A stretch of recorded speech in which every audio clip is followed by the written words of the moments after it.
Welcome to another episode of UEN's PDTV Principal Edition. Last season on PDTV, we interviewed Teacher of the Year Carly Maloney about her role as a teacher leader in her school and district. Today, we have returned to Viewmont High School in Bountiful to interview Carly's principal, Travis Lund, about how he supports teacher leaders like Carly. This is my fourth year at Viewmont High School as the principal. I've been an administrator for 11 years now. Viewmont's unique because we've lost some students to a neighboring school that was built a few years ago, changed our demographics a little bit, lost about 600 students and had to lose some faculty with it. But the faculty that's here has been here for a while. We don't lose a lot of faculty, and the ones that we've onboarded have been excellent to add to our school community. So we're a high achieving school. We have a great student population, a supportive community. We tend to have excellence in a lot of academic areas as well. We're one of the few schools that's on the AP honor roll and leads the district in the certificate of completion for concurrent enrollment. So we're unique, talented kind of a community, but close-knit, small geographic footprint. We only encompass 3 communities that are all bordering one another. Has a small town feel to it, and kind of the hidden gem of Davis School District. In this episode, we'll explore how Travis fosters a school culture that empowers teachers to take the lead. By creating a sustainable, teacher-led environment, he builds a team that supports collaboration and innovation. I want to know, how do you build that kind of culture in your school, specifically a culture that supports teacher leadership? Well, I was lucky to inherit some of that. Our current superintendent was the principal here a few years back, and he started some things here and carried on some traditions that the school had, but he'd hired some key people that were great teachers. And when I arrived, I felt like the school was very good, and there's some areas that we could just be great. We wanted to move from good to great in some areas, and they had the potential to do it for sure. Teacher leadership was one area. So when I come into a school, I like to sit down and meet with every teacher and faculty member for about 10 minutes. And during that course, I could tell that there were some people that had some goals and some aspirations. So that was the first thing, was just identifying where do they want to be, who has talent and ability and motivation to support and help the school. And a big goal is having experts lead experts. I'm actually not an expert at a lot of things. Most principals are not. We have an area that maybe we taught in or we focused in, but as you're over a whole school, you need to first recognize that you're not the expert at everything. What you can be the expert in is putting the right people in the right places and giving them the support and help so they can support their colleagues and elevate the school. And then my role is to find the support systems. That could be time for some of them. It could be compensation. It could be a formal role that they needed to have. And then trying to get them that level of support so they could be successful there. Once you model that for them, you can turn it over to them. And then they update us and keep us a part of that loop, where my administrative team and I are all part of different leadership teams in the school. But we've maximized and are continuing to use more people in that area of teacher leadership. I think sometimes there's this feeling that the principal does have to be the expert in everything, and that the principal has to run everything. You're the overseer. How have you made this shift then to allowing the teachers to have that kind of control over professional learning, over teams, over analyzing data, whatever it is? Well, I think you make a great point that a lot of leaders in any organization do that.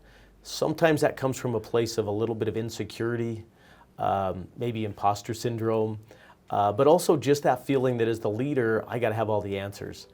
I've learned that if I lean into the opposite, that I don't have all the answers, but I do have the title and I do have experience that can help other people and facilitate things.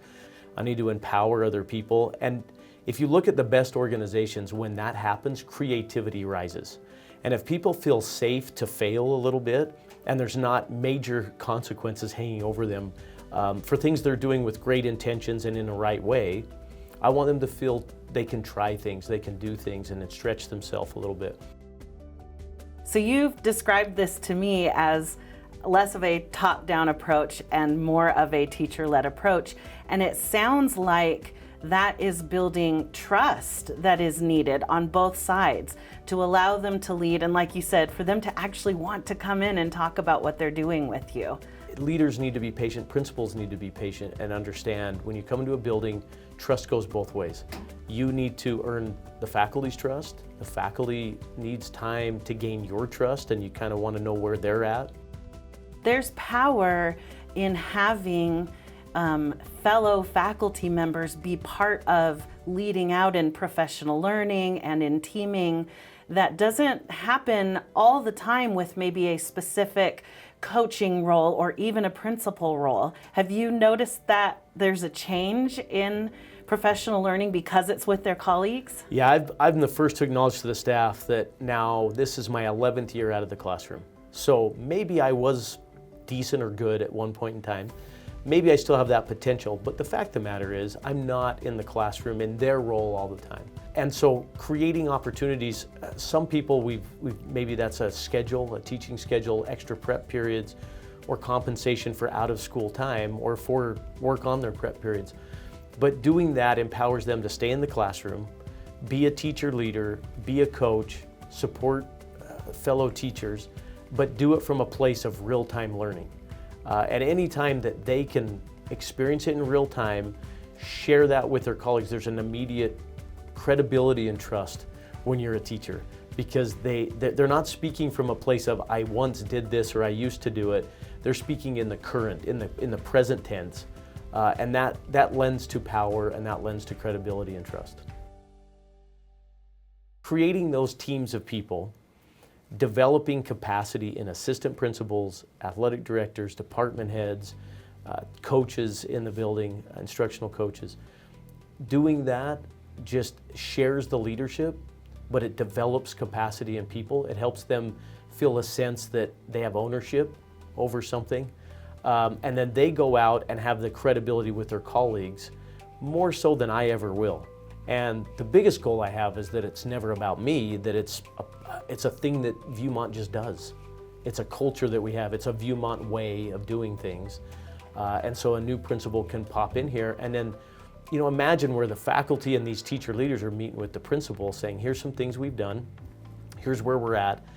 And the principal has the opportunity to go, I like where we're at, let's keep moving with those things, and then insert their own vision and things that work around that. As I moved into school leadership, I realized quickly that teachers need to have professional development that mimics what we're asking them to do. So many times we go to a professional development and we're sitting there in a large group and they're telling us things like, get up and move, have activities, do these different things, but we don't model it in the actual professional development.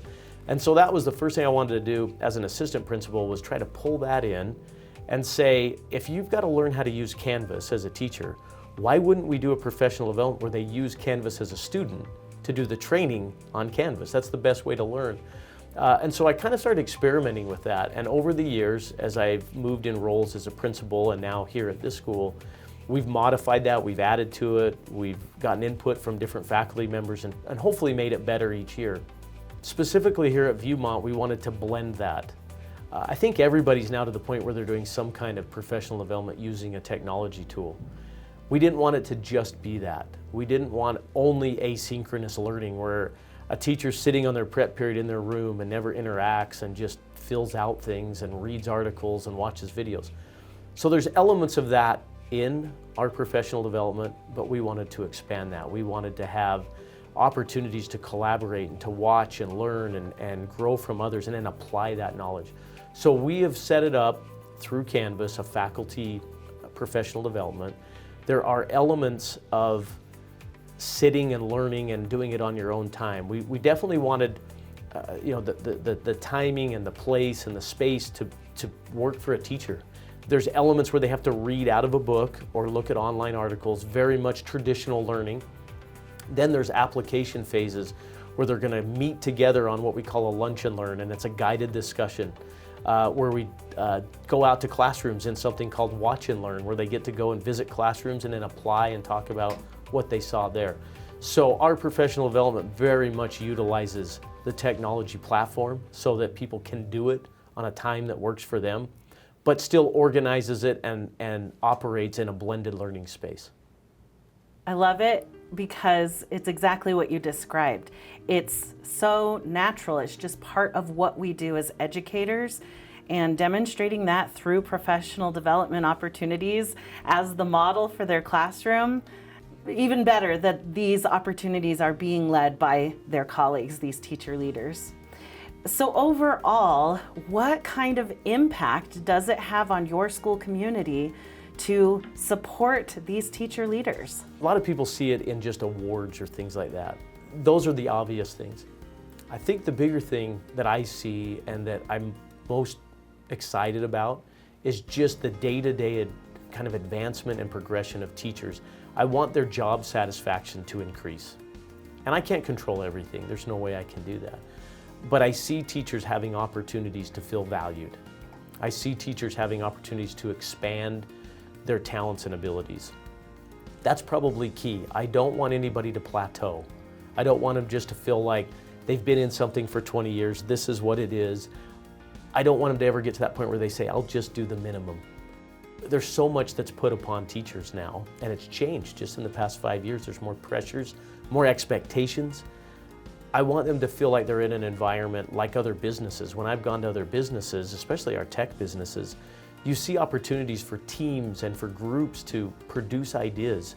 Those opportunities I want to create here on an educational level. So I've seen progression where maybe a teacher is quiet and reclusive, and now they're collaborative and they're going out to other classrooms. I've seen where a teacher is just very good at what they do, but only in their one classroom. People don't know about it. And now they're sharing their ideas with not just their department, but others in the building. Having that opportunity to know, what is it that you want? Because I want to find their strengths. Not everybody can be Carly, and they shouldn't be. They have different unique strengths. And so watching them progress and grow, that's the key thing to being a teacher, is watching a student progress, watching them do a hard thing and accomplish it is such a great feeling. That's why we do this profession. And so for me as a principal, I want to see that in our staff and our teachers. I want to see them have opportunities to take an idea, be creative, and see it become a reality and see them grow and progress. Thank you so much for sharing your vision with us and how you're accomplishing all of these great things with your faculty here at Viewmont. Well, it's been a pleasure to be with you. It's awesome to share these things. I want people to know what we do at Viewmont. And the biggest thing, again, I don't want it to be about me. I want it to be about the great teachers that we have here. They're the ones that make this possible. Without them, these would just be ideas. And so they're the ones that bring those ideas and make them a reality. Now that you have seen Travis and his faculty in action, consider how you can establish and support teacher leadership in your school as well. Start by developing your own leadership skills. UEN has 2 programs specifically that can help. Consider joining the Leading Schools Summit or participating in the Educational Technology Endorsement Program targeted just for principals. Then, as you develop your professional learning program in your school, include teachers as the leaders and as the experts. Give them opportunities to lead, to teach, and opportunities to let you know what they want to learn about. Canvas can be a big support in this way. You can utilize modules, blended learning environments, and even provide them with quizzes and surveys where they can provide feedback about what they want to learn. Remember to help your teachers understand just how valued they are as professionals by providing them with credit for the work that they are doing and the things they're learning. You can coordinate with the Utah State Board of Education and utilize their MIDAS system to provide those credits. Also, dig into those budgets and wherever possible, provide compensation for the hard work they're doing. Ultimately, your goal is to provide a supportive environment where teachers can feel free to innovate and can adopt best practices to support students. For even more resources and tools, be sure to access the teacher toolkit that accompanies this episode by visiting uen.org/PDTV. Thanks for watching UEN's PDTV.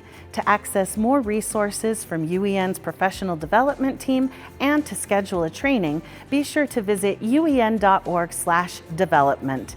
We'll see you next time.